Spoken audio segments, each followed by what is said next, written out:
வீரம். காளையை காளை அடக்குவதும் கவிதையால் பரம்பொருளையே மடக்குவதும் முரம் கொண்டு மிருகத்தை துரத்துவதும் முறையாக சமரித்து வீழ்த்துவதும் தலைமுறை தாண்டி தங்கிய குணமானதும் தன்மானம் காக்க உரமானதும் தமிழ் வீரம். தமிழர்தம் வீரம்.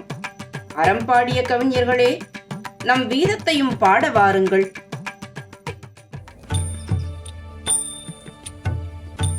வீரம். சூரன் வெல்ல பேரழகன் சூடி வந்ததெத்திரம், மாறன் வெல்ல மானிடரும் நாடி நின்றதெத்திரம், சேரன் சோழன் பாண்டியனும் நேர்பொருதி முத்தினம், தீரன் என்ற பேரெடுக்க கூடி நின்றதெத்திரம். சூரன் வெல்ல பேரழகன் சூடி வந்ததெத்திரம், மாறன் வெல்ல மானிடரும் நாடி நின்றதெத்திரம், சேரன் சோழன் பாண்டியனும் நேர்பொருதி முத்தினம், தீரன் என்ற பேரெடுக்க கூடி நின்றதெத்திரம். யாரும் வென்றும் வென்றிடாத தீந்தமிழர் அத்தினம், போரும் வெல்ல பூண்டிருந்த ஆயுதம்தான் எத்திரம். யாரும் என்றும் வென்றிடாத தீந்தமிழர் அத்தினம், போரும் வெல்ல பூண்டிருந்த ஆயுதம்தான் எத்திரம். பாரும் நித்தம் தமிழ் மரபை பாட வைத்ததெத்திரம், பாரும் நித்தம் தமிழ் மரபை பாட வைத்ததெத்திரம், சீரும் சிம்ம வேகம் கொண்ட வீரம் என்ற அத்திரம். வீரம். வீரவேல் வெற்றிவாள் விண்தொட வீசி வலியது வாரணம் வீழ்த்தி புறமுதுகு தவிர்த்து சமரிட்டு வெல்வதோ பண்டைய வீரம்.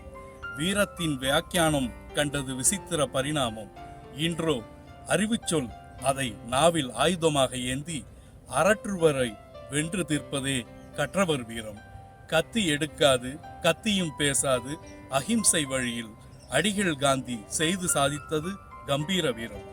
பேராண்மை ஊராண்மை உயிரெனக் கண்டு வேளாண்மை மேலாண்மை தாளாண்மை தன்னகத்தை கொண்டு சிறை கோட்டும் யாவும் அறக்கோட்டமாக மாறுதலே நாட்டுக்கு வீரம்.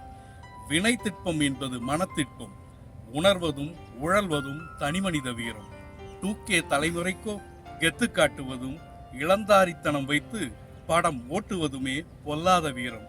நம் உலகநாயனுக்கோ பயம் இல்லாதது போல் நடிப்பதே பாசாங்கிச வீரம். பேசாமலே எதுவும் பேசாமலே பீதியை மாசாக கிளப்புவது மனைவியின் வீரம்.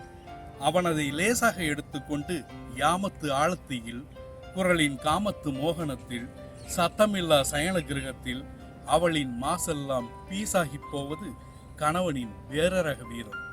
அதே நேரம் கணவனின் வீரம் எப்போதும் வென்றதில்லை. அதிக வீராப்பும் வேலைக்கு ஆவதில்லை. மீறி முயற்சித்தால் வீடு கோவிலாகிவிடும், திட்டுக்கள் தீர்த்தவாரியாக தொடங்கிவிடும். வீட்டம்மா அர்ச்சனை அடுத்த வீட்டு அம்மையாருக்கும் கேட்டுவிடும். அவரும் நேரம் போகவில்லை என்று நிதமும் பால்கனியில் நின்று நேயர் விருப்பம் கேட்க நேரிடும். எனவே ரேஷன் அளவில் ரோஷம் போதும்.